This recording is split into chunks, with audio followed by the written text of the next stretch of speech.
Maya Washington was 12 years old the first time she sat beside a boy who watched others eat with eyes that had already accepted he didn't deserve food. On a cracked Millbrook sidewalk, she shared her lunch without making him beg, and he promised her something impossible. "When I'm rich, I'll marry you, so you never have to worry about food again." Then he vanished into the kind of shadows most people never escape from. 15 years later, he returned not as the wealthy savior he'd sworn to become, but as something far more dangerous. A man carrying blood money, federal investigations, and enemies who would burn down everything Maya had built just to hurt him. Today, she was about to discover that childhood promises survive impossible distances, that the hungriest children sometimes become the most complicated men, and that one shared sandwich could cost her everything she'd ever worked for, or give her the one thing she'd never let herself want. Just before we get back to it, I'd love to know where you're watching from today, and if you're enjoying these stories, make sure you're subscribed. The east side of Millbrook looked like a place the world had forgotten on purpose. Abandoned factories lined the streets with broken windows that caught the afternoon light like dead eyes watching over the neighborhood. Rusted chain-link fences sagged between cracked concrete lots where weeds pushed through like they were trying to escape. Children walked home from school alone here, their backpacks sometimes heavier than the lunch they didn't have inside them. Hunger wasn't something people talked about in Millbrook. It was just normal, like the sirens at night or the way adults stopped making eye contact after a while. The boy was maybe 11, maybe 12. It was hard to tell because hunger had a way of keeping kids small. His name was Danny Mitchell, and he spent most afternoons doing what he did best, staying invisible. He'd learned to walk close to buildings, to keep his head down, to move through the world like he was apologizing for taking up space. His jeans were too short, showing bony ankles above sneakers held together with duct tape. His t-shirt hung loose on a frame that looked like it was built from wire and wishful thinking. Danny had a route. Behind the bakery on 7th Street, they threw out day-old bread every Tuesday and Thursday. The dumpster behind the grocery store sometimes had bruised apples or dented cans. He wasn't the only one who knew these spots, but he'd learned to time it right, to show up when the other scavengers were elsewhere. Pride was a strange thing to carry when your stomach was eating itself. But Danny carried it anyway. He never begged, never held out his hand, just watched and waited and took what the world threw away. That's how she first noticed him. Maya Washington walked the same streets every day after school, but she saw them differently. Where others saw decay, she saw neighbors. Where others saw danger, she saw people trying to survive. She was the same age as Danny, with dark skin that glowed warm in the sunlight and eyes that noticed everything. Her grandmother ran a small food pantry out of the basement of Riverside Baptist Church, and Maya had been helping there since she was old enough to stack cans properly. She understood hunger not as an abstract concept, but as the look in someone's eyes when they hadn't eaten in 2 days. She'd seen Danny before, standing outside the sandwich shop on Anderson Avenue. He wasn't begging or causing trouble. He was just watching through the window as people ate, his expression carefully blank. Most people looked right through him. Maya couldn't. It was a Wednesday afternoon in October when she first approached him. The air had that crisp bite that promised winter was coming, and Danny was sitting on the curb near the abandoned textile factory, hunched over like he was trying to make himself smaller. Maya had packed herself a lunch that morning, a turkey sandwich, an apple, and some cookies her grandmother had made. She'd been thinking about it all through math class.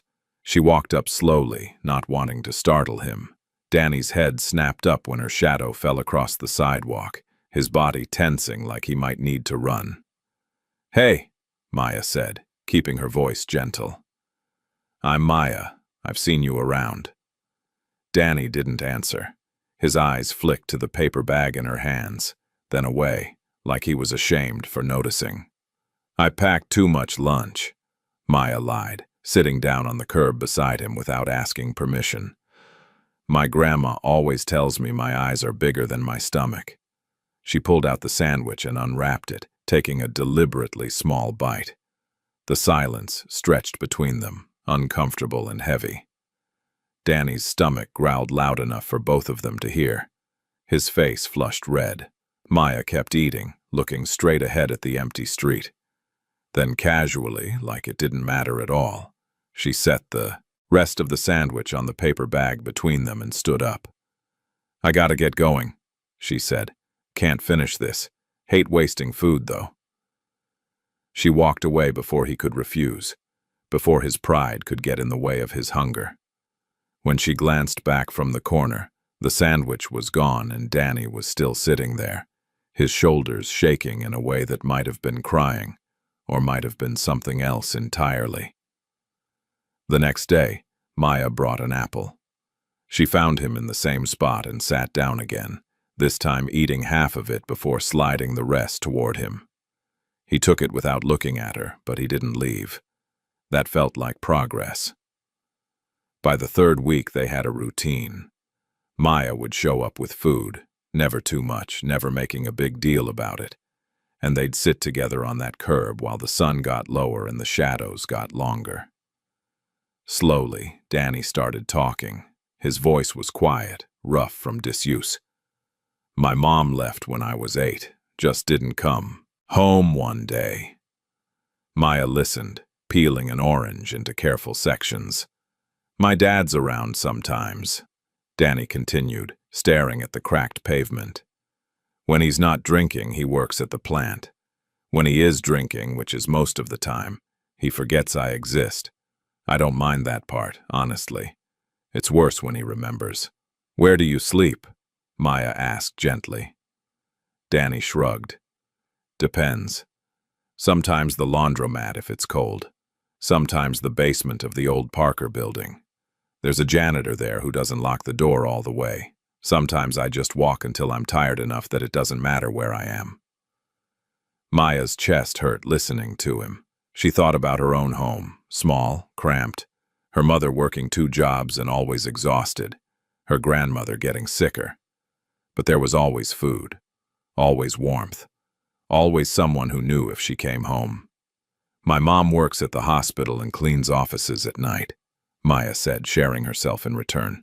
"My grandma's sick, really sick, but she still runs the pantry because she says nobody should go hungry in a world this full of food."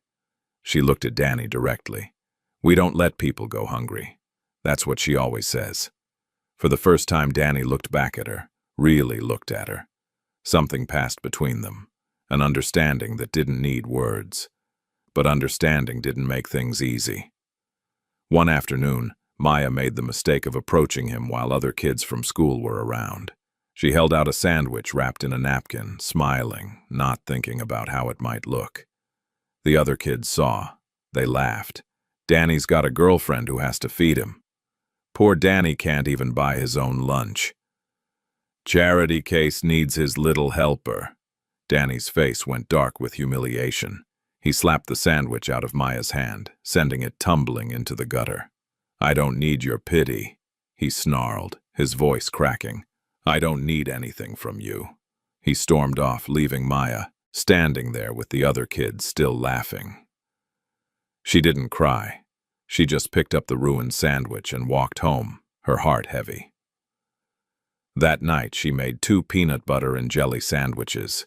She walked to the basement of the Parker building, found the unlocked door Danny had mentioned, and left 1 sandwich just inside, wrapped carefully in a napkin folded, so the bread wouldn't dry out. She didn't leave a note. She didn't wait to see if he'd find it. The next day, the napkin was on the curb where they usually sat, folded neatly. Danny was there too, his eyes red-rimmed. "I'm sorry," he said. Maya sat down beside him. "I know. You're not helping me because it makes you feel good, are you?" he asked quietly. "I'm helping you because you shouldn't have to be hungry," Maya answered. "That's all." After that, things changed. They weren't just two kids sharing food anymore. They were friends. They talked about everything and nothing. Maya told him about wanting to open a community center someday, a place where kids wouldn't have to choose between eating and pride. Danny told her he wanted to be rich, not for cars or houses, but so he'd never depend on anyone's kindness to survive. Not your kindness, he clarified quickly. Just, I don't want to owe the world anything. The world already owes you, Maya said firmly. You shouldn't have to live like this. They sat by the old chain-link fence near the factory, the metal rusted orange and brown, and talked about futures that seemed as impossible as flying. But when you're 12 and hungry, and the world has already broken most of its promises, impossible dreams are sometimes all you have left. It was a cold November afternoon when Danny made his promise. Maya had brought him the last piece of bread from her own dinner, wrapped in a napkin still warm from her grandmother's kitchen. He took it with both hands, like it was something precious. "When I'm rich," he said suddenly, the words tumbling out, half desperate, half defiant. "I'll marry you, so you never have to worry about food again, so you never have to take care of everyone else and forget about yourself." Maya laughed, startled, but when she saw his face, serious, almost frightened by his own vulnerability, her eyes filled with tears. "Then you better survive long enough to do it," she said, her voice thick. Danny nodded, solemn as a vow. "I will." But survival wasn't guaranteed in Millbrook. The darkness that lived in the neighborhood's shadows had been watching Danny for a while. Men who made money from desperation had noticed a smart, hungry kid with no one to protect him. They saw opportunity where others saw tragedy. The gangs that controlled the East Side weren't like in the movies. They were quieter, more organized. They recruited kids by offering what they needed most: money, protection, belonging. Danny had dodged them so far by being nobody, but nobody couldn't stay invisible forever. One evening, December, Danny didn't show up at the fence. Maya waited until dark, until her mother called her home. The next day, nothing. The day after that, nothing. On the fourth day, she found him. He was behind the abandoned factory, sitting against the wall with his knees pulled to his chest. His face was bruised, purple and yellow spreading across his cheekbone. His lip was split. When he saw Maya, he tried to smile, but it came out wrong. "Danny, what happened?" "Nothing." His voice was hollow. "Just some guys." "What guys?" Maya demanded, crouching beside him. "We need to tell someone." "No." The word came out sharp, almost violent. "No police, no social services, no adults. They'll just make it worse." "Then tell me what happened." Danny was quiet for a long time. When he finally spoke, the words came slowly, like each one cost him something. "There are these guys. They run deliveries, packages. They needed someone small, someone who could move fast, someone nobody pays attention to. They said it was easy money. Just run a package from point A to point B. Don't ask questions." He touched his bruised face carefully. "I said no. They didn't like that." "We can go to my grandmother's church," Maya said urgently. "They help people. They can put me in the system," Danny interrupted bitterly. "Foster care if I'm lucky. Group home if I'm not. You think that's better? You think I'm safer there?" "I think you're not safe here." "I'm not safe anywhere," Danny said flatly. "That's the point." They sat in silence as the sun went down and the temperature dropped. Maya wanted to argue, wanted to fix this, wanted to make everything okay with the same determination she brought to feeding hungry people. But some kinds of hunger couldn't be fixed with sandwiches. "I have to leave," Danny said finally. Maya's heart stopped. "What?" "There's a guy, older. He's heading south, says there's work in the shipping yards. Real work, not package running. He leaves tomorrow, before dawn.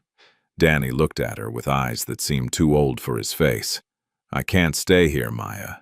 They know where I sleep, they know my routes. They'll keep pushing until I say yes or until I can't say anything anymore." "No." Maya's voice broke. "No, Danny, please. We'll figure something out. There's nothing to figure out." He stood up, wincing. "This is how it is. You're just going to leave? Just disappear? Better than the alternative." Maya stood too, tears streaming down her face now. You promised you'd survive." "I'm trying to," Danny said quietly. "That's why I have to go." They stood facing each other in the gathering darkness, two children carrying weights meant for adults. Maya wanted to grab him, hold him there, refused to let him vanish into the same emptiness that had swallowed his mother. But she knew she couldn't. She'd never been able to force anyone to accept her help. "When will you come back?" "I don't know. Maybe never." Danny's voice cracked. "Maybe when I'm actually rich instead of just dreaming about it." He turned to walk away. Maya called after him. "Danny!" He stopped but didn't turn around. "Remember your promise," she said. "Remember." "I won't forget," he said. Then he disappeared into the shadows between buildings, and Maya was alone. She went to their spot by the fence the next morning, a sandwich wrapped carefully in a napkin. She waited all day, missing school, ignoring her mother's calls. The sandwich grew stale. The sun crossed the sky. Danny never came. When she finally stood to leave, her legs stiff from sitting so long, she saw something caught on the fence. A torn piece of fabric, blue denim from Danny's backpack. She pulled it free and held it in her fist, this small proof that he had existed, that their friendship had been real. Maya walked home as the streetlights flickered on, the sandwich still in her other hand, and something inside her childhood cracked open and bled out onto the cold pavement of Millbrook's forgotten streets. Days blurred into weeks. Maya kept returning to the fence, kept leaving food even though she knew it was pointless. Pigeons ate the bread. Ants carried away the crumbs. Rain soaked the napkins into pulp. But she kept coming because stopping would mean accepting that Danny was really gone, and she wasn't ready for that. Eventually, her mother noticed. "Baby, who are you leaving food for?" "Just someone who needed it," Maya said. "They still need it?" Maya looked at the moldy sandwich from 3 days ago. "No, I don't think so." She stopped going to the fence after that. Childhood didn't end with a ceremony or announcement. It just stopped, quietly. And Maya found herself standing in a space where innocence used to be. Life got harder in other ways. Her grandmother's diabetes worsened. Then her heart. Hospital stays became frequent, then constant. Maya would sit beside the bed doing homework while machines beeped steady rhythms of borrowed time. The medical bills piled up on their kitchen table, white envelopes with red warnings that her mother tried to hide but couldn't. Her mother worked double shifts, triple when she could get them. Maya watched her leave before dawn and return after dark, exhausted to the bone. The apartment grew quieter. Meals became simpler. New clothes stopped appearing. Maya learned to stretch everything: shampoo, toothpaste, the last bit of milk.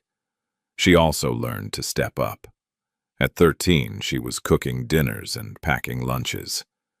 At 14, she was managing her grandmother's medications and doctor's appointments. At 15, she was working weekend shifts at the church pantry, organizing food drives and coordinating with local shelters. The other volunteers noticed her. "This girl's got a calling," Pastor James would say, watching Maya efficiently sort donations and speak gently to families who came in desperate. "She never lets anyone leave hungry." It became her reputation. The girl who fed people. The girl who remembered names. The girl who treated everyone who walked through those church doors like they mattered. Because to Maya, they did. Every hungry face reminded her of Danny, of what it meant to be invisible and empty. And she couldn't fix what happened to him, but maybe she could fix something for someone else. High school brought new challenges. Her counselor, Mrs. Patterson, was the kind of woman who thought she was being helpful by being realistic. "Maya, have you considered community college?" she asked during their junior year meeting. "It's more affordable, and with your family situation." "I want to apply to State University," Maya interrupted, "for their social work program." Mrs. Patterson's smile was patient and infuriating. "That's ambitious. But university is expensive, and frankly, with your responsibilities at home, I'll get scholarships." "Scholarships are competitive, and your grades, while good, aren't exceptional. Maybe we should focus on more attainable options." Maya left that office with fury burning in her chest. Attainable. Like her dreams should be small because her bank account was. Like caring for her family made her weak instead of strong. Like hunger and hardship meant she should accept less. She studied harder, stayed up later, worked every angle she could find. She wrote scholarship essays about poverty and purpose, about community and change. She volunteered relentlessly, building a resume that showed colleges.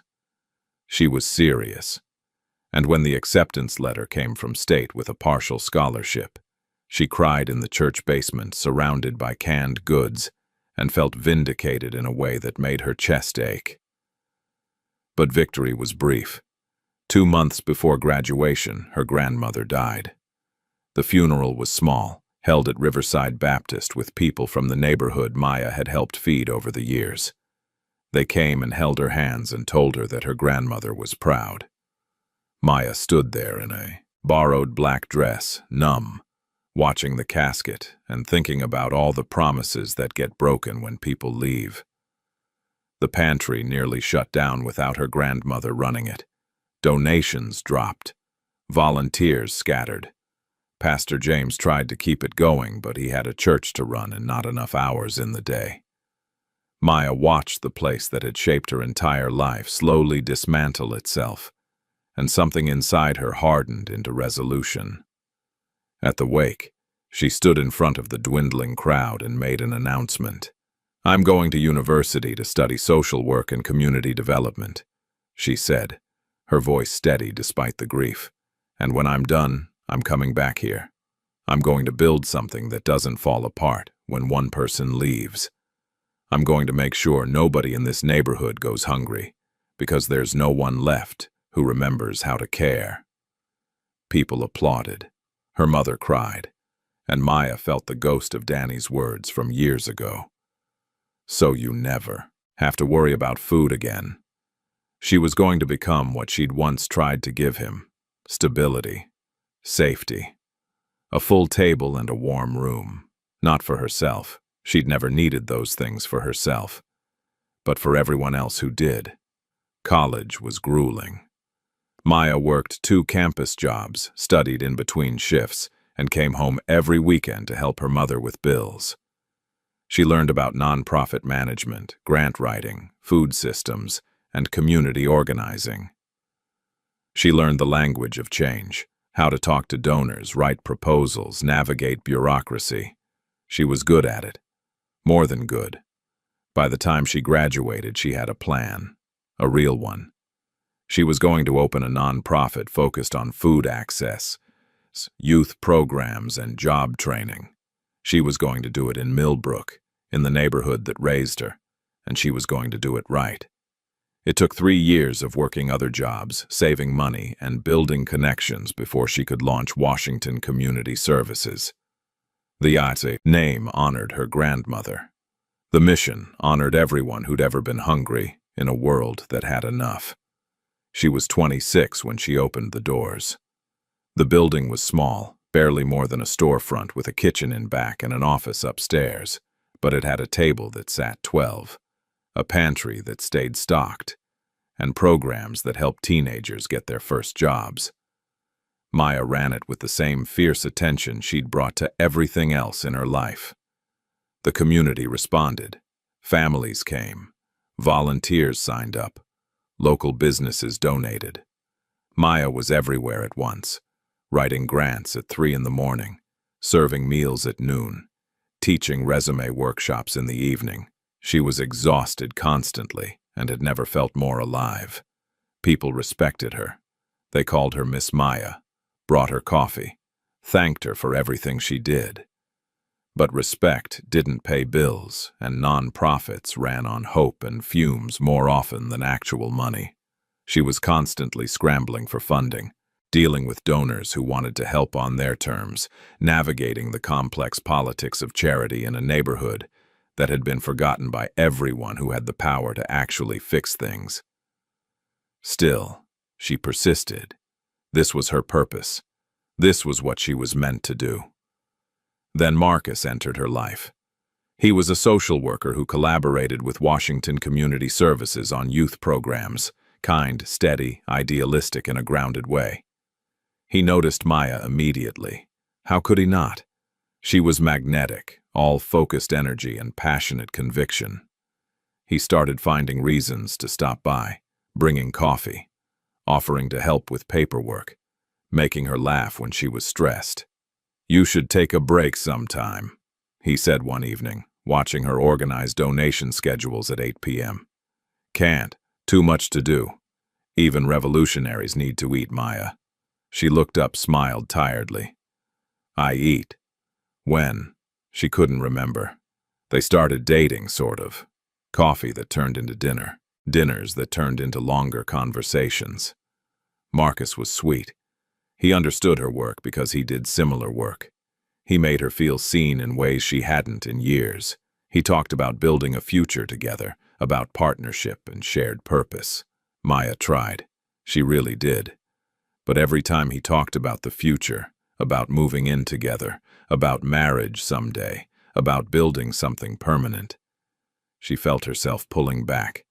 There was a part of her heart that stayed locked, unreachable, like she was waiting for something she couldn't name. After 6 months, she ended it. They were sitting in his car outside her apartment, and he'd just asked if she could see them getting serious. "I don't know," Maya admitted quietly. "What don't you know?" "I don't know if I can give you what you need. I don't know if there's space in my life for this. I don't know if—" She stopped, frustrated with herself. "I'm sorry, Marcus. You deserve someone who can be all in. That's not me." He was hurt, confused. "Is it the work? Because I understand. It's not the work, it's me." Maya looked at him helplessly.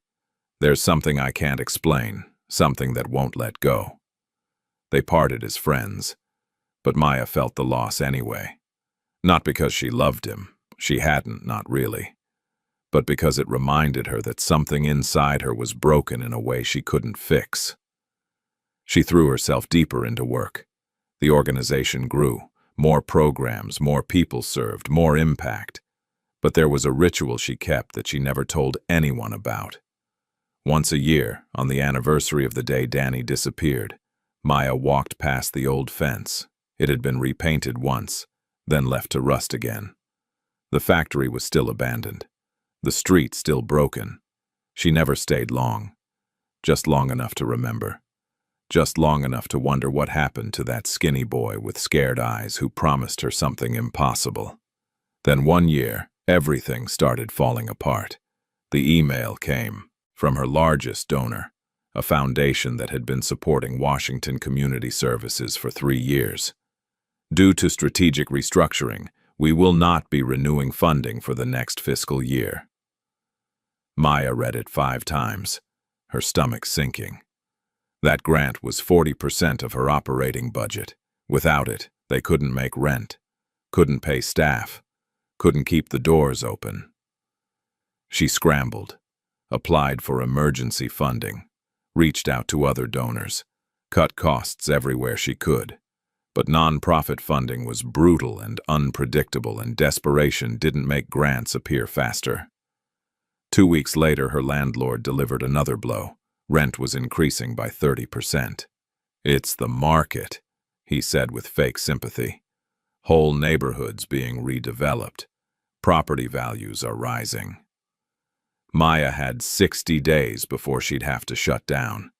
60 days before she'd have to tell families who depended on her programs that there was no more help coming. 60 days before, everything she'd built would disappear like it had never existed. She sat in her office late one night, the foreclosure notice on her desk, staring at the wall where she'd hung photos of the kids from their after-school program. Bright faces, wide smiles, children who looked like they had futures, just like she and Danny had once looked. The parallel hit her like cold water. She'd promised herself she would become stability for others, and now that stability was evaporating. She'd built something real and good and necessary, and the world was going to erase it anyway because money always won in the end. Maya put her head down on the desk and let herself cry, really cry, for the first time in months. For her grandmother, for her organization, for the boy who'd promised to come back when he was rich and never did. For every broken promise this neighborhood had swallowed. When she finally lifted her head, her eyes were swollen and her chest hurt, but something had settled inside her. She wasn't going down without a fight. She'd find a way. She always did. The streetlights outside flickered, casting shadows across the photos on her wall. Somewhere in Millbrook, children were going to bed hungry. Somewhere, someone was making promises they might not be able to keep. Maya took a breath and started making calls. It was nearly midnight, but desperation didn't keep business hours. She was going to save this place, or she was going to burn every bridge trying. The promise she'd made to herself, to be what Danny had needed, still stood. And Maya Washington didn't break her promises, even when the world broke everything else. Maya sat in her office staring at the 60-day notice when the first whispers started spreading through Millbrook. A private investment group was buying up properties on the east side. Abandoned factories, empty lots, boarded-up buildings, anything they could get their hands on. Some people were celebrating, talking about jobs and new development. Others were scared, remembering what happened when money came into poor neighborhoods. It usually meant the people already living there got pushed out. The rumors reached Maya through volunteers at the community center. "They're calling it urban renewal," said Mrs. Chen. "No, Mrs. Harper, one of the longtime residents who helped in the kitchen. My landlord already got an offer, said developers want to turn the whole block into mixed-use retail." Maya barely paid attention. She had bigger problems than theoretical development plans. She had 37 children in after-school programs who needed somewhere to go. She had 18 families depending on weekly food assistance. She had a building she was about to lose and no idea how to save it. Then the email arrived. It came on a Wednesday morning, formal and brief. A representative from Bellwether Capital Partners wanted to schedule a tour of Washington Community Services. They were interested in community-focused organizations in the area and wanted to learn more about her work. No specific names, just a request for a meeting. Maya's first instinct was suspicion. Investment groups didn't typically care about nonprofits unless they were sitting on valuable property. But desperation made her pragmatic. Maybe they wanted to be donors. Maybe they had corporate social responsibility budgets. Maybe this was the miracle she'd been praying for. She agreed to the meeting. The black SUV pulled up exactly on time 3 days later. Maya watched from the window as the vehicle parked, sleek and expensive and completely out of place on a street where most people took the bus. The door opened and a man stepped out. He was tall, well-built, probably in his early 30s. He wore a charcoal suit that looked like it cost more than Maya's monthly rent, and his movements had the careful control of someone used to being watched. Dark hair, clean-shaven, sunglasses that hid his eyes. When he removed them, Maya saw his face, properly. Sharp features, pale skin, a small scar near his left eyebrow that caught the light. Something about him felt familiar in a way she couldn't place. like a song she'd heard once and forgotten. He introduced himself as James Parker, representative for Bellwether Capital. His handshake was firm, professional. His voice was deeper than she expected, controlled in a way that suggested he chose every word carefully. "Miss Washington, thank you for meeting with me." "Of course," Maya said, leading him inside. "Though I have to admit, I'm not sure what an investment group wants with a struggling nonprofit." "We're interested in the community," he said smoothly. "Understanding the existing infrastructure before we invest in development." Maya gave him the tour, showing him the kitchen where they prepared meals, the classroom space where kids did homework, the small pantry stocked with donations. She explained their programs, their mission, their impact. She'd given this tour 100 times to potential donors, and she had the pitch down perfectly. But James Parker wasn't listening like a donor. He was listening like someone taking notes for a test. His questions were oddly specific. How long had she been running this place? What made her start it? How did she choose this neighborhood specifically? "I grew up here," Maya answered. "This is my community. And you always wanted to do this kind of work?" Maya paused at the question. The way he asked it felt personal, like he actually wanted to know rather than just making conversation. "I saw a lot of hunger when I was young," she said carefully. "Saw what it did to people. I wanted to make sure kids today didn't have to go through that." Something flickered across his face, too quick to identify. He turned away, looking at the industrial kitchen with equipment that was old but clean and well-maintained. "You run a tight operation," he said. "We do what we can with what we have." He walked slowly through the space, his expensive shoes echoing on the worn linoleum. He stopped at one section where the floor tiles were cracked in a familiar pattern, touched the edge of the counter, stared at the ceiling like he was mapping the building in his mind. For long moments, he was completely silent, and Maya found herself studying him more carefully. The scar near his eyebrow, the way he held himself, tense and alert, the controlled voice that didn't quite match the intensity in his eyes. Who was this man, really? "Why did you start feeding people?"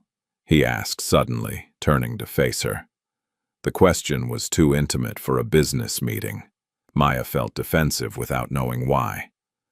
"Because someone once needed it," she answered, the words coming from somewhere deep and old. "Because hunger is solvable and letting people suffer when you can help is unforgivable." His jaw tightened. His hands, which had been relaxed at his sides, curled into fists and then deliberately loosened. Maya watched him, struggle with something internal, saw him win, saw his expression smooth back into professional neutrality. "That's admirable," he said quietly. The tour ended awkwardly. James Parker thanked her for her time, said his group would be in touch, and left with the same careful control he'd arrived with. Maya stood at the window, watching the SUV disappear and feeling unsettled in a way she couldn't explain. The next morning, her bank called. A significant donation had been deposited into Washington Community Services account. Anonymous. No note. Just enough money to cover 3 months of operating expenses and pay the increased rent. Maya stared at the deposit confirmation in disbelief. This didn't happen. People didn't just drop tens of thousands of dollars into struggling nonprofits with no explanation. She called the bank back, demanded to know the source. All they could tell her was that it came through a corporate account with privacy protections. She called the email address James Parker had used. No response.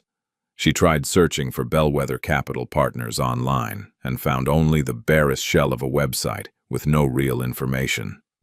It was like the company existed just enough to be legal, but not enough to be real.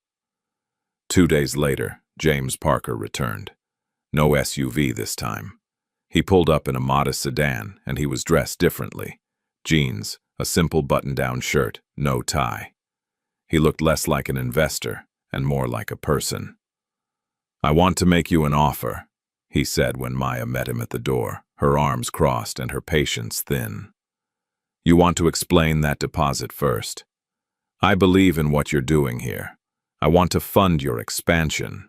Nobody funds expansion for free. What do you want?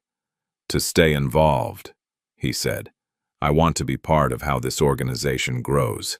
I want input on decisions, transparency on programs, regular updates on impact. Maya studied him carefully. Why? Because this work matters. That's not an answer. James Parker looked at her directly, and for a moment, his careful mask slipped. Maya saw something raw underneath, something hurt and desperate, and trying very hard not to show. It's the only answer I can give you right now, he said. Against her better judgment, Maya agreed to another meeting.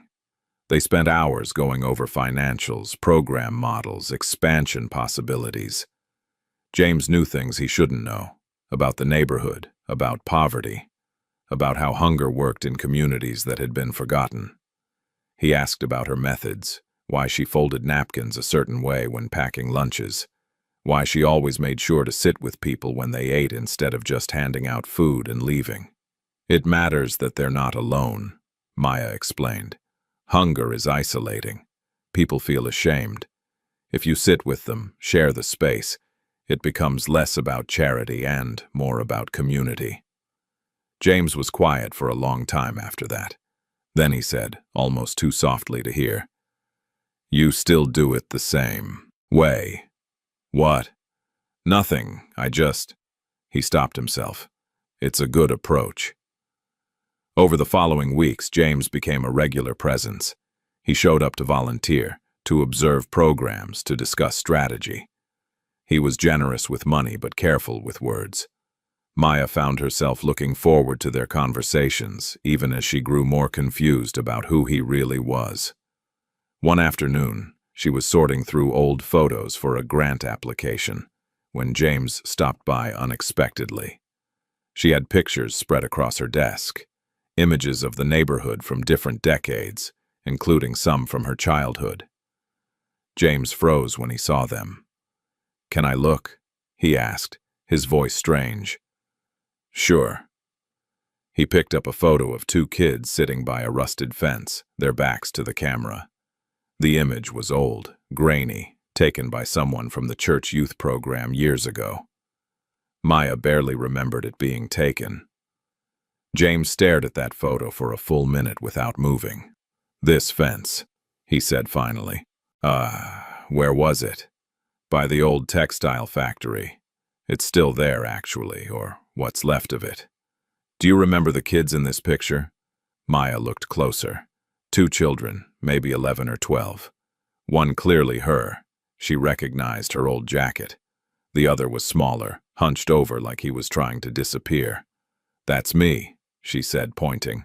The other kid. I knew him, briefly. He left town a long time ago. James set the photo down carefully like it might break. When he looked up, his eyes were wet. You folded the napkins so the bread wouldn't dry out, he said quietly. You always sat on the curb, not the steps, because the curb felt less official, less like charity. You hated seeing people embarrassed, so you made it casual, like you were just hanging out, and you never, ever made anyone beg. Maya's heart stopped. The room tilted. She gripped the edge of her desk as impossible recognition crashed through her. Danny? He didn't answer with words. He just looked at her with eyes that were the same scared, proud, desperate eyes from 15 years ago, now sitting in a man's face that money and time had rebuilt into something almost unrecognizable. Oh my God, Maya whispered. Danny, you're alive. Barely, he said, and his voice finally cracked open. Most days, barely. They stood there in her small office, the space between them filled with 15 years of absence and a promise neither had forgotten. Maya's mind was racing, trying to reconcile the skinny boy who'd slept in basements with this wealthy man in expensive clothes, trying to understand how he'd survived, trying to figure out what this meant. "Why didn't you tell me?"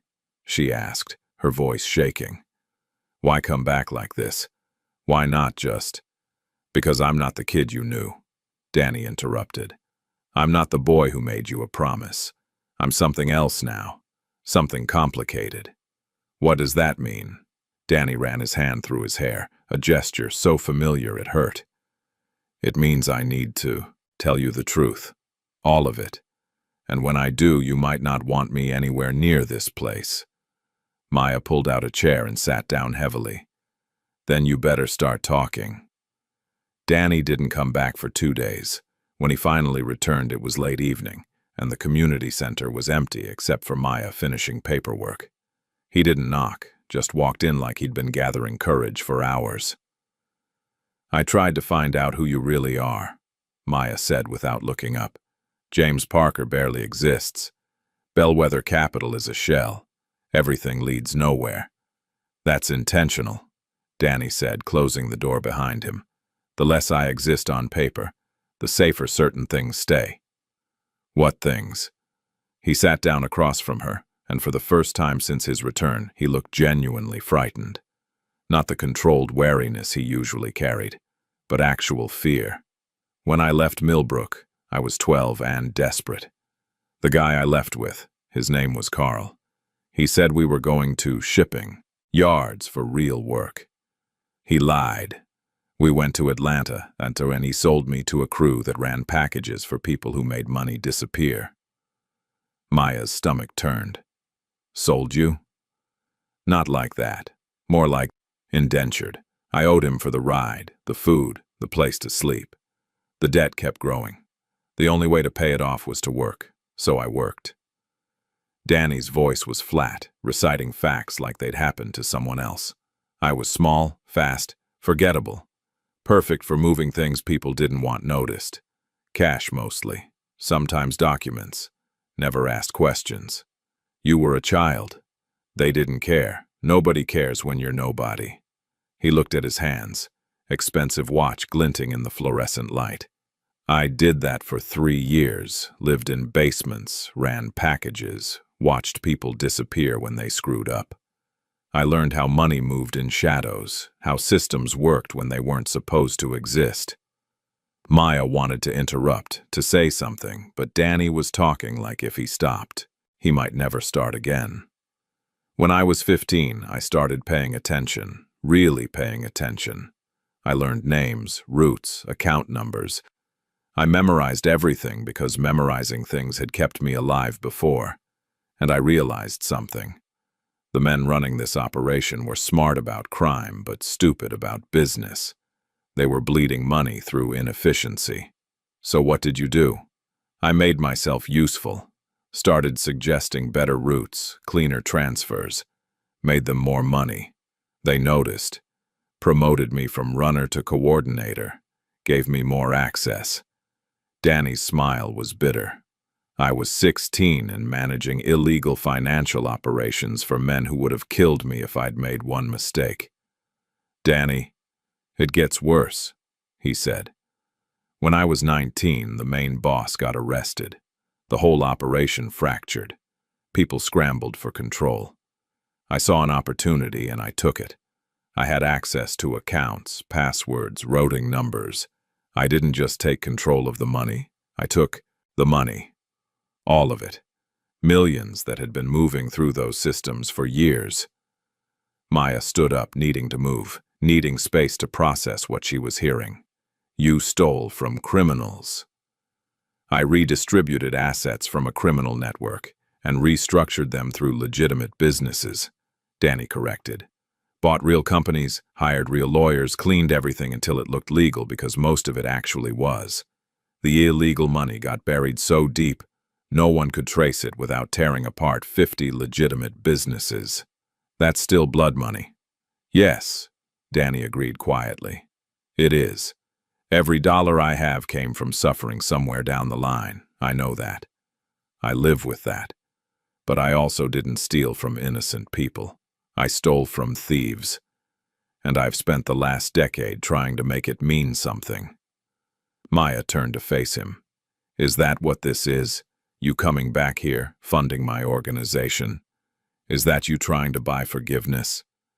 No, Danny said firmly. I came back because someone is trying to take it all away, and when they do, this neighborhood becomes collateral damage.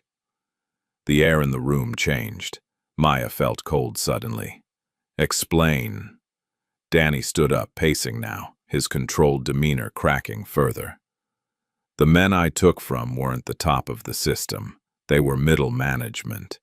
The real power was higher up, people who owned legitimate businesses and used the criminal network as a side operation. When I dismantled the network, I hurt them. Badly. They've been looking for me ever since. And they found you. They found bellwether capital, found properties I control, found patterns in my investments. He stopped pacing, looked at her directly. Your building sits on a lot that connects to 3 other properties I've been protecting through shell companies. If they take those properties, they can rebuild their pipeline right through this neighborhood. Your nonprofit isn't just in the way. It's leverage against me. Maya felt like the floor had dropped out from under her. So you didn't come back for me at all. You came back to protect your assets. No. Danny's voice broke. No, Maya. I've been protecting this block for 3 years. I made sure the landlord couldn't sell, kept developers away, maintained the buildings around yours. I knew you were here. I knew what you were doing. I watched from a distance because I was too ashamed to face you. Why come back now? Because they escalated. Because staying away wasn't protecting you anymore. Because He stopped, struggling. Because I never forgot. Not the food, not the fence, not the promise. Not you. And I couldn't let you lose everything because of choices I made when I was desperate. Maya sat back down, her legs unsteady. She looked at this man who used to be a boy she'd fed sandwiches to, who'd promised her impossible things and then disappeared into a life she couldn't have imagined. She tried to feel angry, but mostly she just felt tired. You should have told me from the beginning, she said. Would you have accepted my help if you knew? She wanted to say yes. She couldn't. Danny pulled out a folder from the bag he'd brought. This is everything. Incorporation documents, financial trails, property deeds. I'm putting the entire block into a protected trust. Legal. Clean. It'll be under your control, not mine. Whatever happens to me, these buildings stay community-owned. Whatever happens to you, I'm testifying, Danny said quietly. Federal investigation into money laundering networks. I've been cooperating for 6 months. When it goes public, people are going to come after me. Not just legally. Some of these men don't believe in courts. Maya stared at him, understanding clicking into place. You're in danger. Yes. Real danger. Yes. And you came back anyway. Danny looked at her with eyes that held 15 years of survival and loneliness. I made you a promise. I told you when I was rich I'd marry you so. You'd never have to worry. I was 12 and stupid, and I thought money fixed everything. His voice softened. I'm not rich anymore. Not in the way that matters. Most of my assets are frozen or being investigated or already seized. But I have enough left to do one thing right. I can make sure you keep this place. I can make sure the work you built doesn't burn down because of me. Danny, let me finish, he said. You spent your whole life feeding people who were hungry. You never asked for anything back. You never made anyone beg. You treated everyone like they mattered, even when the world said they didn't. His voice cracked. You treated me like I mattered when I was nobody. When I was just a hungry kid who everyone else ignored. You saved my life, Maya. Let me at least try to protect yours. Maya stood up slowly and walked to him. Up close, she could see the scar near his eyebrow clearly, a reminder of the violence he'd survived. She could see the exhaustion in his face, the weight of carrying secrets, the fear he was trying so hard to hide. I don't want your protection, she said quietly. I want the truth. All of it. No more hiding. No more mysterious donations. No more shell companies. If we're doing this, whatever this is, we do it honestly. The truth is ugly. I work in Millbrook. I know ugly. Danny almost smiled. Almost. The man who recruited me when I was 12. His name is Richard Brennan. He's still out there. Still operating. And when this investigation goes public, he's going to realize I'm the one who gave investigators everything they needed to bring him down. That includes records of child trafficking, labor exploitation, money laundering through youth programs, everything. Good, Maya said fiercely. He deserves to burn. He's going to come after everything I care about first, Danny said. That includes you. For the first time since Danny had revealed himself, Maya felt truly afraid. Not for her organization or her building, but for the people in it. The children in after-school programs, the families who depended on meal services, the volunteers who showed up every day to help. What do we do? She asked. We're careful, Danny said. I've hired security. They're watching the building already. I've got lawyers ready to move if anything happens, and I've made sure that if something happens to me, everything transfers to the trust immediately. You'll be protected legally. And physically? Danny's expression darkened. I'm working on that. They stood in the quiet office, surrounded by photos of children and donation charts and grant applications. All the evidence of Maya's life work, now sitting in the crosshairs of a war she'd never asked to join. I should have stayed away, Danny said quietly. I should have protected you from a distance and never told you who I was. No, Maya said firmly. You should have come back 15 years ago and let me help you. We could have figured it out together. I was ashamed. I was dirty.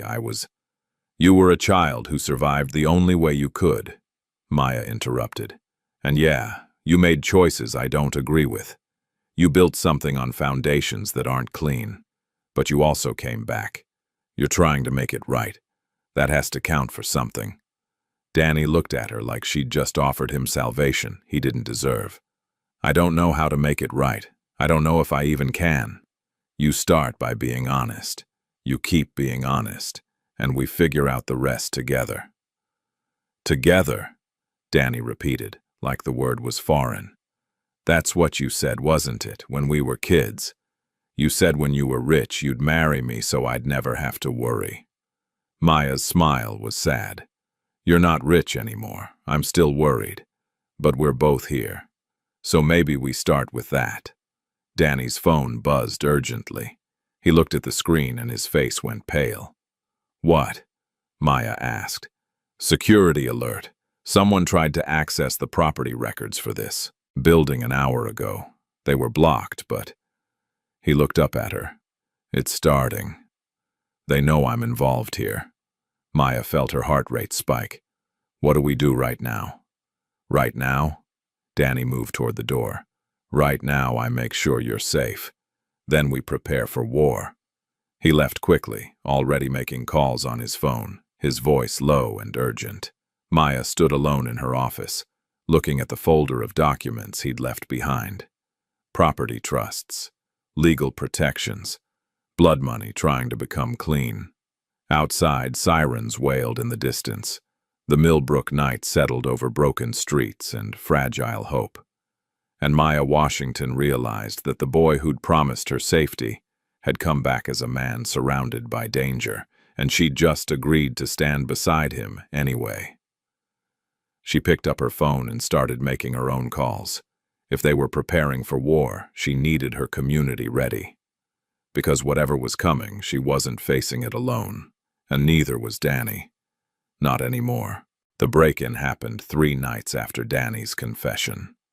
Maya arrived at the community center early, her arms full of donation forms and grant applications, to find the front door standing open. Not forced. Just open. Like someone had a key. Her heart dropped. She pulled out her phone, ready to call Danny's security team. but made herself walk inside first. The main room looked untouched. Kitchen intact. Tables in place. She moved to her office and felt her stomach turn. File cabinet stood open, folders scattered across the floor. Her computer was still there, still locked. Nothing valuable taken. But every donor file, every volunteer record, every document with names and addresses, gone. Someone had come in, taken specific information, and left everything else behind. This wasn't robbery. This was a message. Maya called Danny. He answered on the first ring like he'd been waiting. "My office was broken into," she said, her voice steadier than she felt. "They took donor files and volunteer records, nothing else." Silence on the other end. Then quietly, "I'm sending a team. Don't touch anything. I'll be there in 10 minutes. He arrived in 8.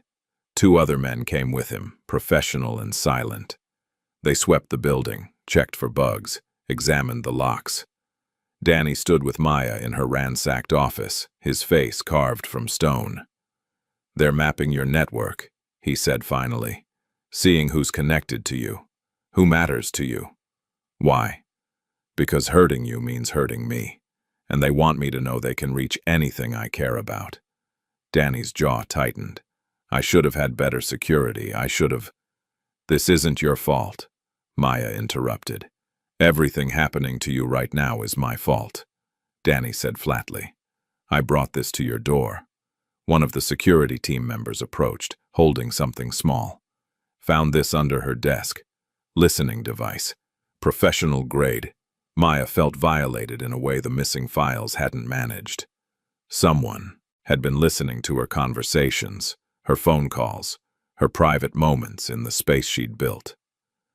Danny took the device, examined it, and his expression went dark. "This is Richard's signature. He wants me to know it was him." "Who is he really?" Maya asked. "You said he recruited you, but what is he now?" "Now? He's a respected developer, Brennan Development Group. He's got political connections, charitable foundations, his name on buildings. Nobody knows what he really is." Danny's voice was cold. "He trafficked children for labor, used them to move money, run packages, do things that adults would get caught doing. When they got too old or too damaged, he disappeared them. I was one of the lucky ones. I survived long enough to become useful." Maya felt sick. "And he's still out there doing this?" "The investigation is building cases on 12 different networks. Richard's is one of them, but he's careful. Layered. Everything runs through proxies." Danny looked at her directly. "When the federal arrests start, he's going to know I testified, and he's going to come after everything I've tried to protect, including me. Especially you." Maya sank into her chair, processing. Around her, security was sweeping for more devices, taking photos, documenting everything. Her safe space had been invaded. The people who trusted her were now exposed. And all because a man she'd fed sandwiches to 15 years ago had come back carrying shadows. "Tell me about the property," she said. "You said my building sits on something important. What exactly?" Danny pulled up a map on his phone, showed her the block layout. "See these lots? Brennan Development Group has been quietly buying them for 2 years. Shell companies, offshore accounts, intermediaries. They've got everything except these 3 buildings." He pointed. "Your non-profit, the laundromat next door, the church on the corner. I've been protecting all 3 through holding companies." "Why does he want them?" "Because this neighborhood is about to explode in value. The city approved a transit expansion. Property values will triple in 5 years. Richard wants to control the whole corridor." Danny's expression hardened. "But more than that, he wants to hurt me.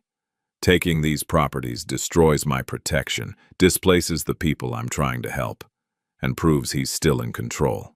So what's his next move? Legal pressure first. Zoning challenges, code violations, inspections. He'll try to force you out cleanly, When that doesn't work, Danny stopped. When that doesn't work, what? He'll get creative. Over the next 2 weeks, the legal assault began exactly as Danny predicted. City inspectors showed up unannounced, found violations that didn't exist the day before, issued citations for problems that couldn't be fixed fast enough. Zoning appeals appeared claiming the nonprofit violated commercial use restrictions. Anonymous complaints flooded the health department about food handling. Maya fought every single one. She hired lawyers Danny recommended, filed counter-complaints, documented everything. But it was exhausting and expensive and clearly coordinated. Every time she solved one problem, 2 more appeared. Her board members started getting nervous. 3 resigned, citing political complications. Volunteers began pulling back, scared by the sudden scrutiny. Donations slowed as negative stories circulated online. Nothing provably false, just insinuation and doubt.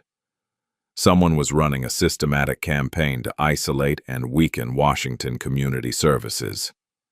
"They're choking you out," Danny said during one of their late-night strategy sessions.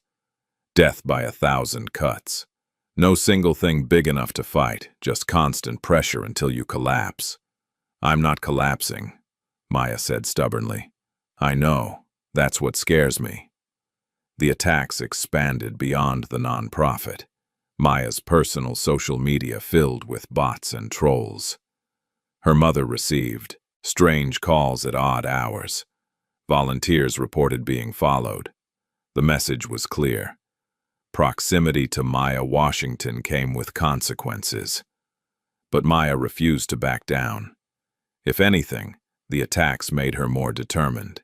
She held a press conference, invited local media, and spoke openly about the intimidation. "Someone is trying to force this community center to close," she said, cameras rolling. "They're using legal harassment, anonymous complaints, and scare tactics. They think hunger and fear will work on us the way it works everywhere else. They're wrong." The press conference went viral locally. Other nonprofits came forward with similar stories. Journalists started asking questions about Brennan Development Group and their aggressive acquisition tactics. Maya had turned the light on, and things that lived in shadow started squirming. Richard Brennan responded by going public himself. He announced a major revitalization initiative for Millbrook, complete with glossy renderings and promises of jobs and affordable housing. He positioned himself as a community savior while subtly framing Maya's nonprofit as an obstacle to progress. "Some organizations, despite good intentions, stand in the way of meaningful development," Brennan said in interviews, never naming Maya directly but making it obvious. "We need to think bigger than small charity programs. We need systemic change." Danny watched the press coverage with barely contained rage. "He's flipping the narrative, making you the problem." "Let him try," Maya said. "People here know me. They know this organization. They know what we actually do." But knowing wasn't always enough. The legal pressure intensified. A judge ruled in favor of a zoning challenge. Maya had 30 days to modify her operations or face closure. The modifications required were impossible. Commercial kitchen standards that would cost hundreds of thousands of dollars to implement. Danny offered to pay for the renovations. Maya refused. If I take your money for this, it proves his point," she argued, "that I'm connected to you, that this is about your fight, not community need." "It is about my fight," Danny said desperately. "You're caught in the middle of my war." "No," Maya corrected firmly. "This is also my fight. He's trying to erase work that matters. He's trying to displace families who have nowhere else to go. This stopped being just about you the moment he targeted actual people." They were in her office late at night when Danny finally broke. The mask of control he'd maintained since returning cracked open, and Maya saw the terrified boy underneath. "I watched people disappear," he said, his voice raw. "When I was 13, there was another kid. His name was Marcus. He talked back to one of Richard's men. They took him outside and he never came back. We all knew what happened. We all knew to keep our heads down after that. Danny's hands shook. I survived by becoming what monsters wanted. I learned their language, played their game, became someone they could use. And the whole time, I told myself it was temporary, that I'd get out and become different. You did get out, Maya said softly. I took their money and their methods and built my own empire. That's not getting out. That's just changing addresses. He looked at her with eyes full of old pain. You fed me when I was hungry. You treated me like I mattered. And what did I become? I became exactly like the men who starved me in the first place. Maya walked over and took his shaking hands in hers. You're not like them. You're trying to protect people. That counts. Does it? Or am I just using you to feel better about blood money? I don't know, Maya answered honestly. Maybe both. But you're here. You're fighting. That has to mean something. Danny pulled her close, desperately, like she was the only solid thing in his world. Maya held him and felt the weight of everything he'd survived alone. All those years running from shadows, building wealth from trauma, trying to become someone worthy of a promise made by a 12-year-old boy who thought money fixed everything. The moment broke when Danny's phone buzzed. He checked it and went pale. What? Maya asked. Federal agents just raided 3 of Richard's shell companies. The investigation went active. Danny looked at her. It's public now. Everyone knows something's happening. He's going to retaliate. How long do we have? Hours, maybe less. Danny made calls, mobilized his security team, put everyone on high alert. Maya called her volunteers and told them not to come in tomorrow.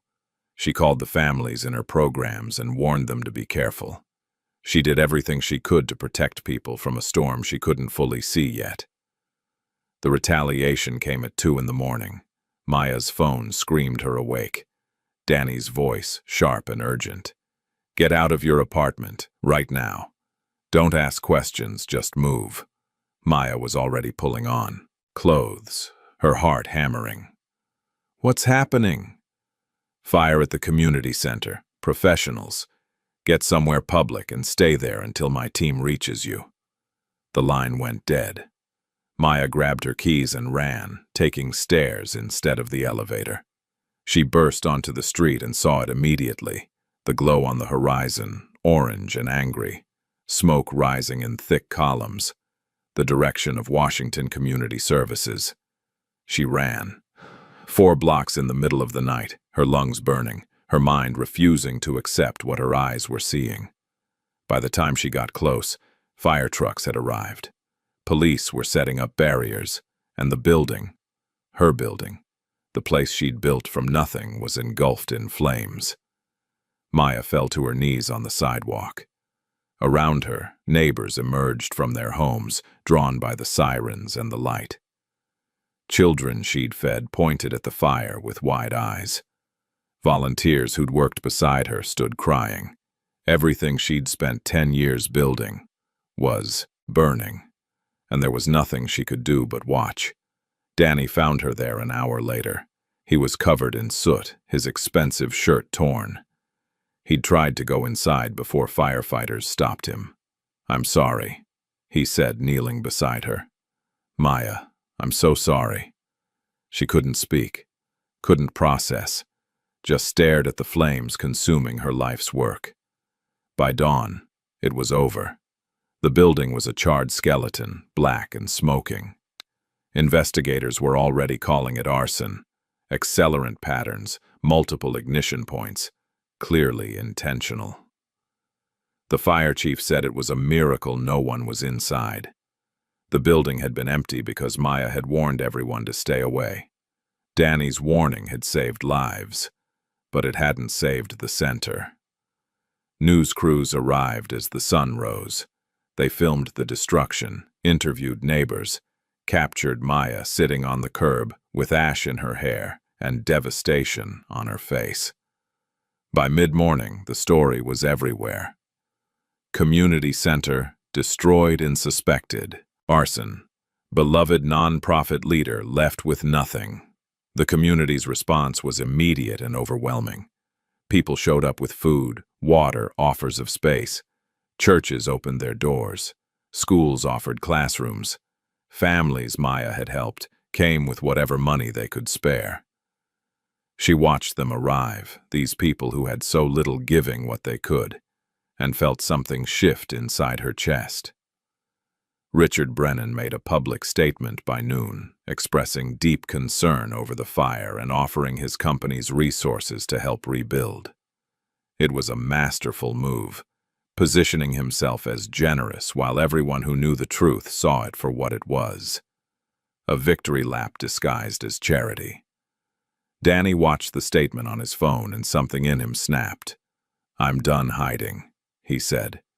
"What does that mean?" Maya asked. "It means I'm testifying publicly. No more sealed depositions. No more anonymity. I'm going on record, full name, full story, everything Richard did and everyone he worked with. That'll make you a target. I'm already a target. At least this way I'm fighting back." 3 days later, Danny stood before federal prosecutors and gave testimony that would dismantle networks spanning 20 years.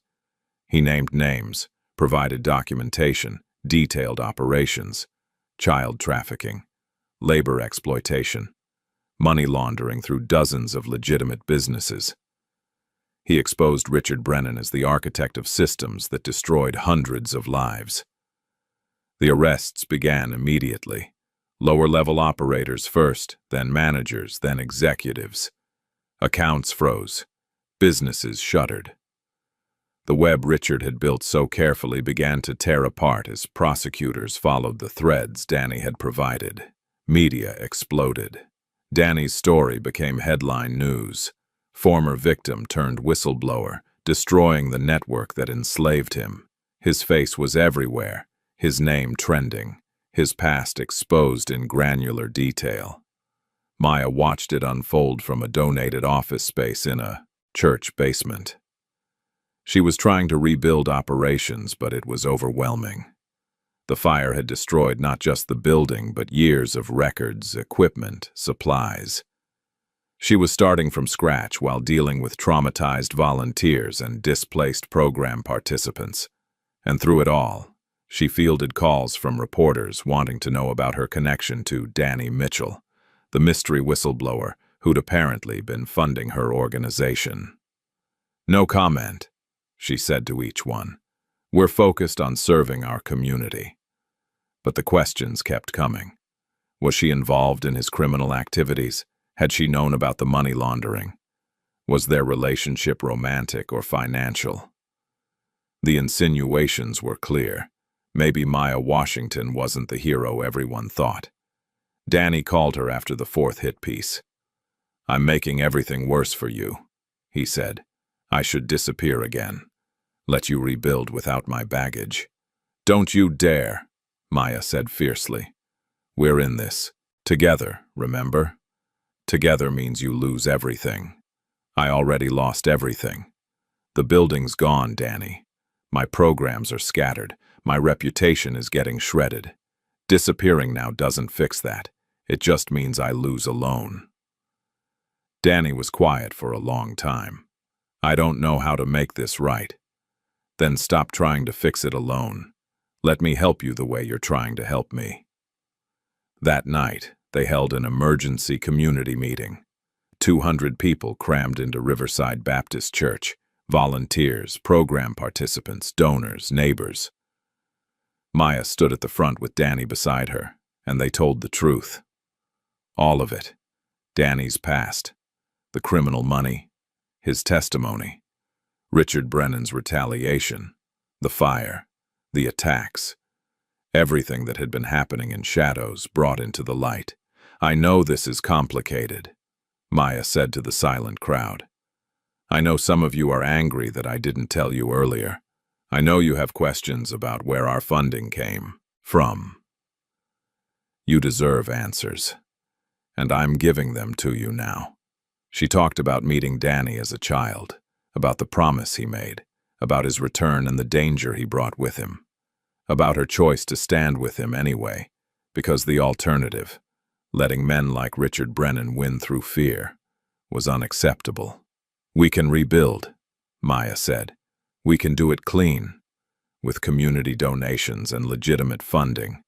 It'll be harder and slower, but it'll be ours. Completely ours." She looked at Danny.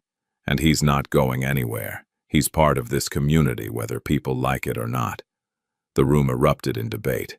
Some people stood to defend Maya. Others demanded accountability. A few walked out. It was messy and emotional and real. When the meeting finally ended 3 hours later, Maya was exhausted, but somehow lighter. The secrets were out. The truth was told.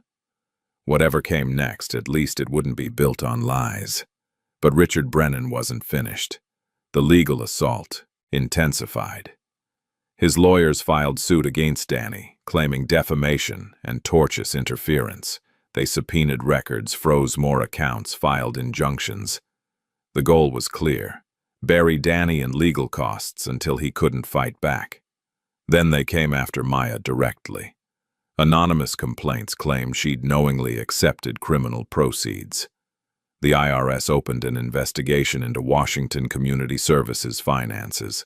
Her nonprofit status was challenged. Every donation, every grant, every transaction suddenly under scrutiny.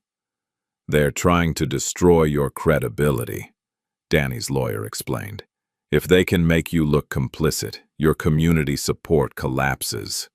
"Let them try," Maya said. "My books are clean.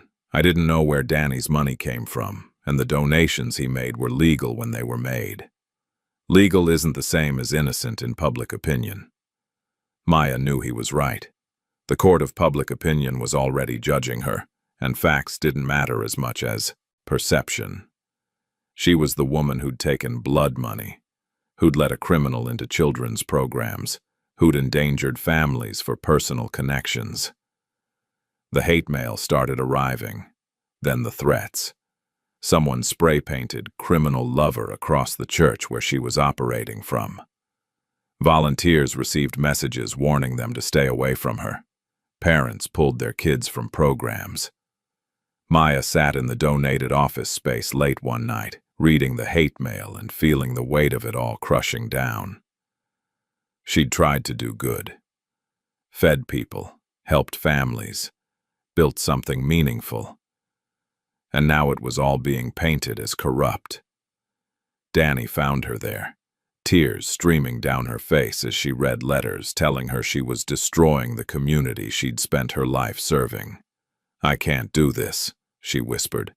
"I can't fight them and rebuild and defend myself all at the same time." Danny knelt in front of her chair. "Then don't. Walk away. I'll make sure you're taken care of, financially. You can start over somewhere else. Running isn't walking away. It's giving up. Sometimes giving up is surviving." Maya looked at him through her tears. "Is that what you did? All those years running packages, changing names, building empires from stolen money. Was that surviving or giving up?" Danny flinched like she'd hit him. "That was different." "No, it wasn't. You did what you had to do with what you had. So did I. And I'm not stopping now just because it's hard." Maya wiped her face roughly. "Richard wants me to run. He wants me isolated and broken. If I leave, he wins. If I stay and fight, maybe we both survive. Or maybe we both burn," Danny said quietly. "Then we burn together," Maya said. "That's the promise, isn't it? The real one, not the fantasy version from when we were kids. The promise is standing together even when everything is falling apart." Danny pulled her into his arms, and they held each other in that borrowed office while the hate mail scattered around them and the world tried to tear everything down. Outside, sirens wailed. Inside, two people who'd survived impossible things alone tried to figure out how to survive together. That's when Danny's phone rang. He answered, listened, and his face went white. "They took my mother," he said. Maya's blood froze. What? My father died years ago. My mother, she's been in a facility upstate. I've been paying for her care anonymously. Someone just took her from the hospital. Left a note. His hands shook holding the phone. It says Richard wants to talk. Maya grabbed his arm. You can't go, it's a trap. I know. Then we call the police, FBI, someone. And say what? That a woman was taken by unknown people who left an unsigned note. By the time they investigate, she'll be gone. Danny stood up, his jaw set. This is about me. He wants me to know he can still take everything, still make me small, still prove I never actually escaped. So what do we do? Danny looked at her with eyes full of old fear and new determination. We go get her. Together. The way we should have done everything from the start. Maya knew it was dangerous. Knew it was probably exactly what Richard wanted. But she also knew Danny couldn't lose anyone else, couldn't survive another person disappearing while he stood helpless. Then we go, she said. But we go smart. We bring security. We call the FBI anyway, and we don't do anything stupid. Danny almost smiled. Stupid is all I've got left. They made plans quickly. Danny's security team would follow at a distance. The FBI would be on standby. They'd go to the meeting location, an abandoned warehouse in the industrial district, and try to negotiate. Neither of them believed negotiation would work, but they were out of better options. As they drove through the dark streets of Millbrook toward the warehouse, Maya thought about promises. About a skinny boy who'd sworn to marry her when he was rich. About a woman who'd sworn to feed people when everyone else gave up. About all the ways they'd both tried to become something better than the pain that shaped them. The warehouse appeared ahead, dark and hulking against the night sky. Danny parked a block away. Last chance to stay in the car, he said. We're in this together, Maya reminded him. That's the promise, the real one. They walked toward the warehouse holding hands, two people shaped by hunger and trauma, heading into darkness because sometimes the only way out was through. And somewhere in that darkness, Richard Brennan was waiting. The warehouse smelled like rust and abandonment. Danny and Maya stepped through the broken door into darkness punctuated by scattered light from gaps in the roof. Their footsteps echoed too loud, announcing their arrival to whoever waited inside. Danny Mitchell, a voice called from the shadows. Calm, almost friendly. I wondered how long it would take you to come crawling back. Richard Brennan stepped into a pool of moonlight. He was in his 50s, well-dressed, distinguished-looking in the way powerful men often were. Nothing about him suggested monster. That was the point.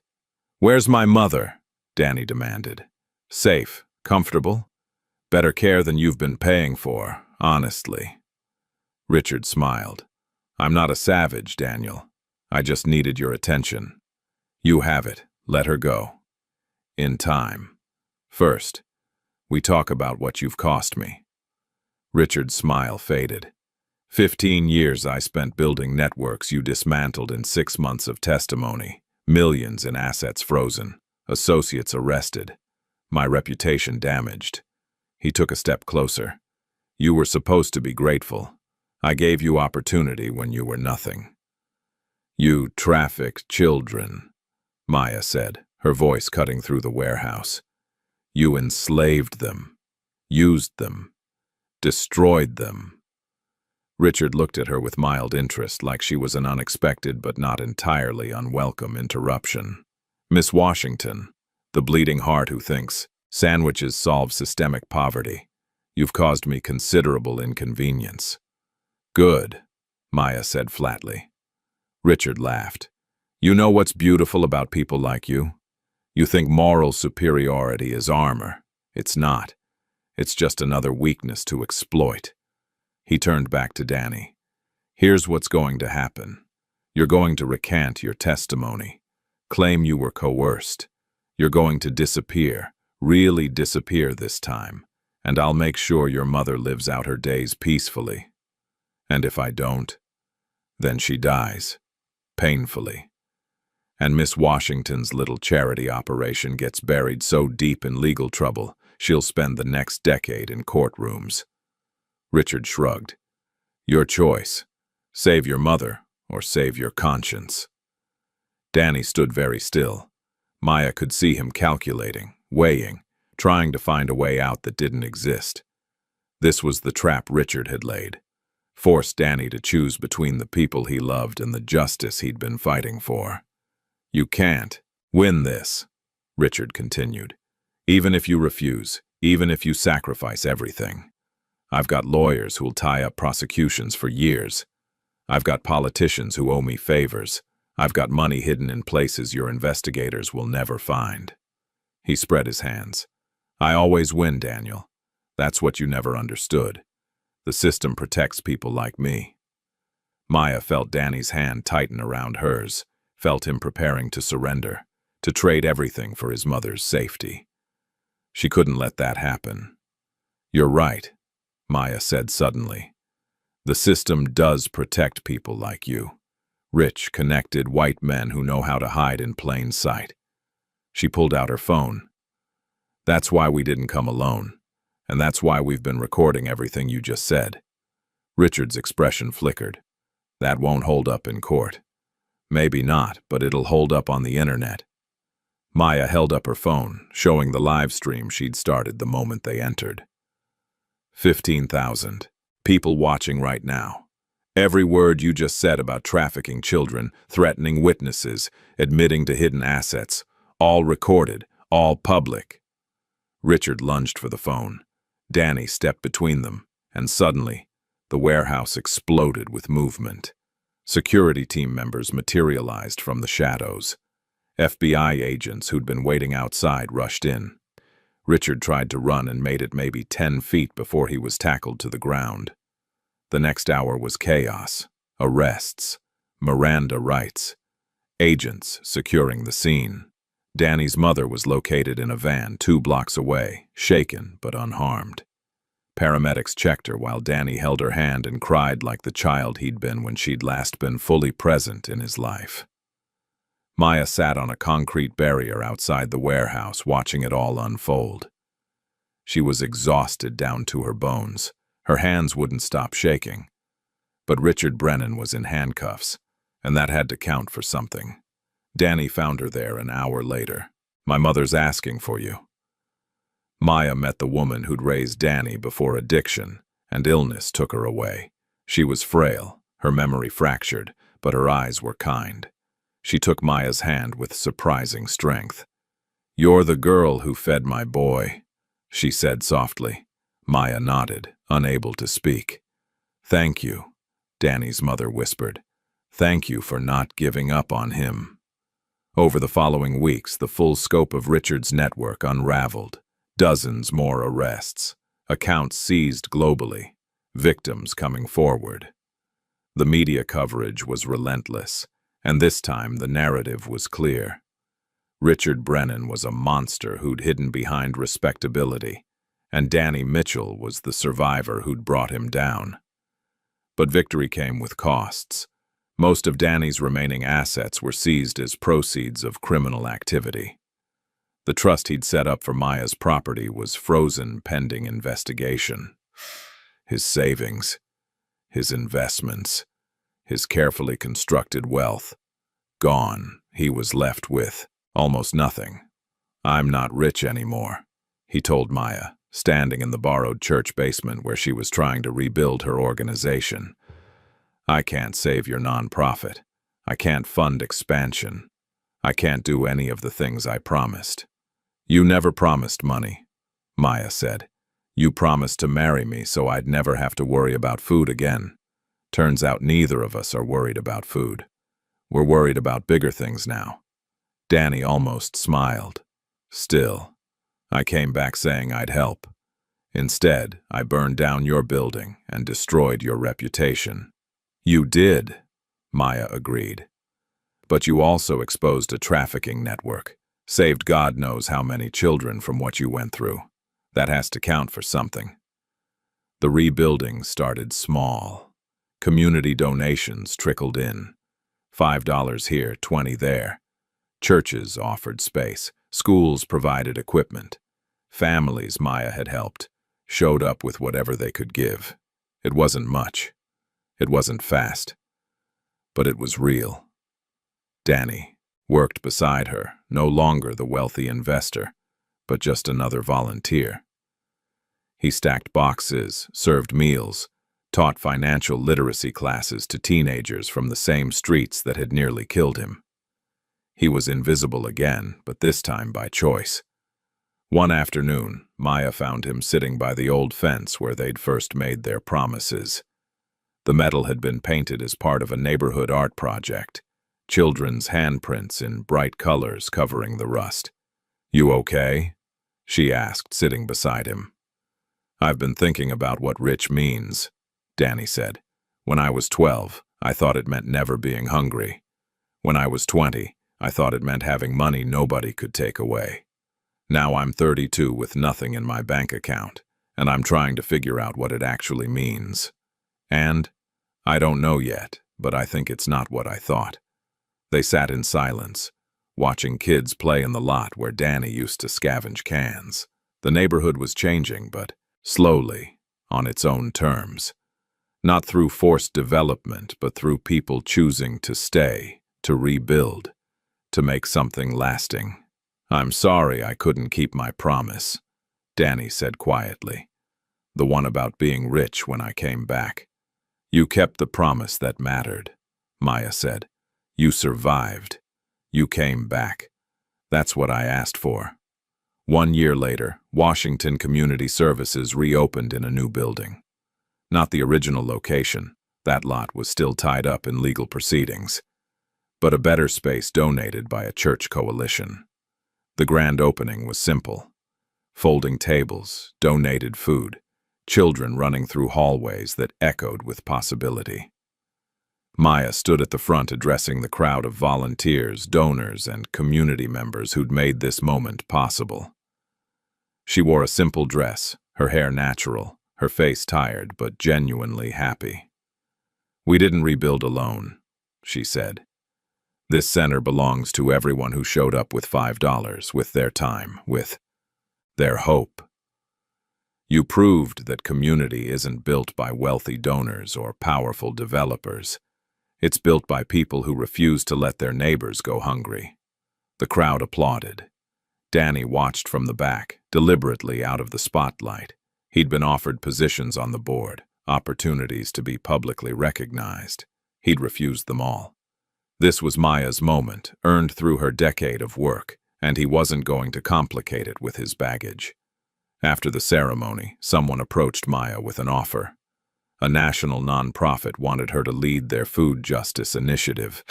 Good salary, benefits, influence over national policy. Everything she'd theoretically want. She turned it down. "My work is here," she told them. "These streets raised me. I'm not leaving." Danny had found his own path forward. He worked for a small legal aid organization, helping trafficking victims navigate the court system. The pay was terrible. The work was brutal. But every kid he helped get free, every survivor he supported through testimony, every system he helped dismantle. It felt like paying a debt he'd never fully settle. He lived modestly in a small apartment near the center, walked to work, took the bus when it rained.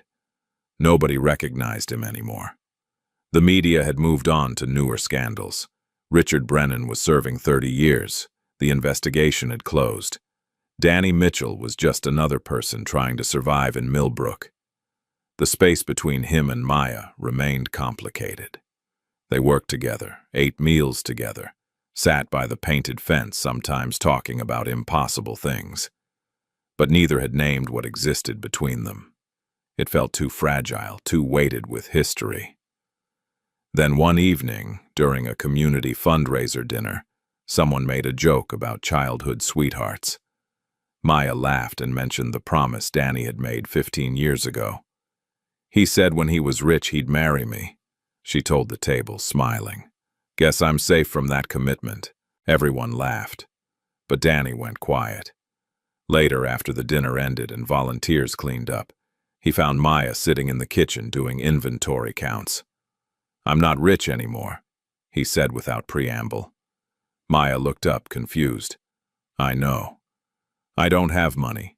I don't have assets. I don't have anything impressive to offer you." Danny sat down across from her. "But I have something I didn't have before. I have a real name, real work, a real life that isn't built on blood money or lies." "Danny, let me finish," he said. "When I made that promise, I thought money was safety. I thought if I had enough wealth, I could protect you from everything that scared me. I was wrong. Money doesn't protect people. People protect people." Maya set down her clipboard, giving him her full attention. "You fed me when I was starving. Not because it made you powerful, but because you couldn't stand watching someone suffer. You've spent your whole life feeding people, building community, creating safety for others."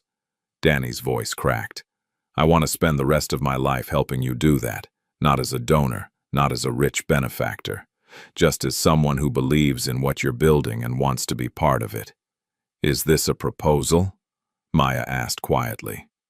"I don't know what this is," Danny admitted. "I just know that every version of rich I tried to become was wrong until I met you again. You showed me what actually matters. Connection, community, being there for people when things are hard." He reached across the table and took her hand.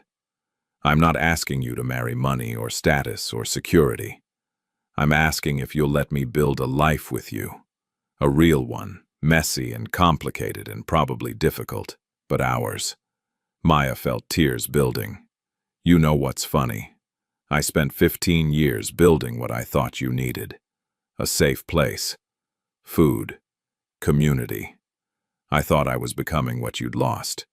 But what I actually needed was someone who understood why this work matters.